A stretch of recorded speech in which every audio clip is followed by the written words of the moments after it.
Hello, welcome to my channel. My name's Alexander and today I'm going to review 1984 by George Orwell. Now I don't normally do this, but we need to have a talk about when it was written.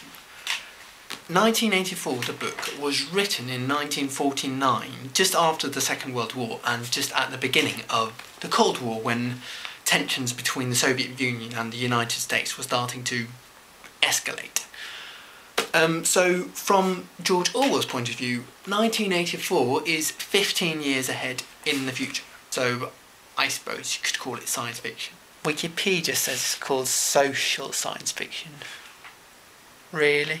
Anyway, what it definitely is a dystopian novel. It's a description of a society, a future society, something that our society could look like if some catastrophe happens or if we don't change our ways. In 1984, our society has turned into a dictatorship. Well, we're not told this explicitly, but it's quite clear from the context. There are cameras everywhere, and you are not allowed to say or even think anything bad about the government. The head of the government is called Big Brother, and Big Brother is always watching you. Plot summary. Winston Smith is your average guy living in the dictatorship I just described. He doesn't really complain a lot because he's used, like everyone else, he's used to the society in which he's living. But within himself, he has this feeling, this desire to scream out loud that he can't quite explain. So through a series of quite innocent steps, like starting a diary and falling in love, Winston begins to question Big Brother. And I'm already going to stop the plot summary there because that's already half of the book for you. In terms of events, there isn't a lot happening in 1984. In fact, give me another 20 seconds, I could explain the rest of the plot for you. I mean, it's a good plot, but also a fairly straightforward one. But that's not the point, because George Orwell is not trying to make a good story. He's trying to give us a warning.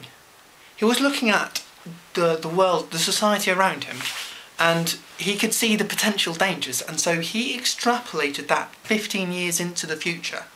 And through his book, he's trying to warn us. So the real thing to take away from this book is the description of the regime, of the system, and almost just as importantly, Winston's attitude and the people's attitude towards this system. Because Winston isn't us, he's not the reader.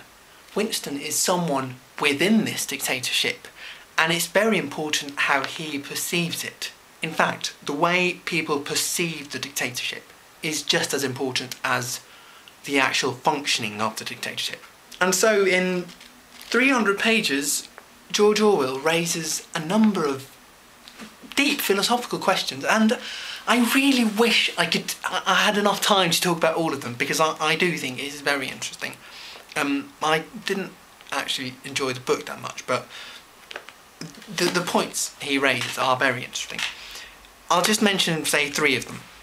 Firstly, does our ability to speak affect our ability to think? So, for instance, if the state decides to alter the language people speak and to delete certain words, like, for example, freedom and democracy, to completely eradicate them from the language, would these concepts still exist in people's minds, or would that be an efficient way of completely erasing such notions? Second big question, must there necessarily be an objective reality outside of, independent of what people think and what people mean? So for example, if an event definitely happened in the past, but the state says it never did, and everyone believes the state, and every single person agrees that this event did not happen, and in fact, every single piece of evidence of this event happening has been destroyed and annihilated. What makes this situation any different from the situation where the event didn't happen? So what does the truth matter if no one believes in it? And finally, the third, and probably also the most important question, the one that Orwell is really trying to ask, is where is our society going? Are we in danger of turning into this horrible thing that he describes in 1984?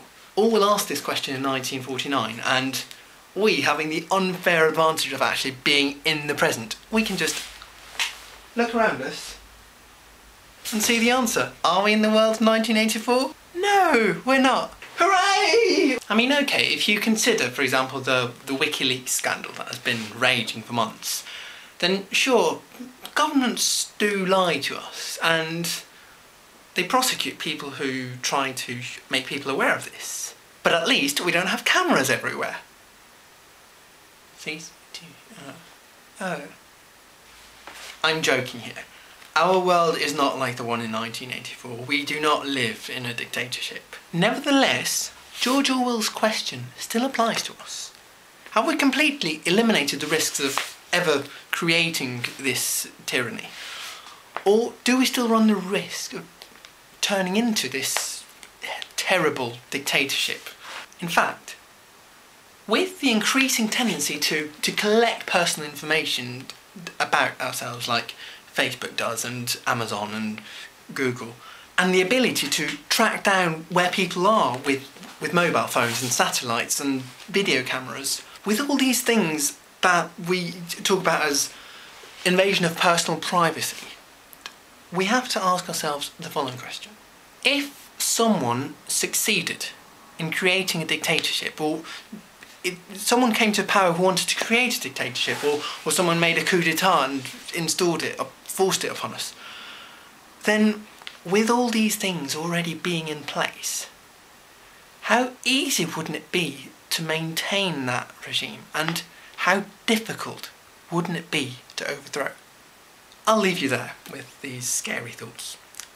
I hope you enjoyed the book review, and thank you very much to all the really nice comments I got after my last video from people who are just happy to see that I'm back. It's actually thanks to you that I decided to make this particular review as quickly as I could. So thank you for that, and see you soon.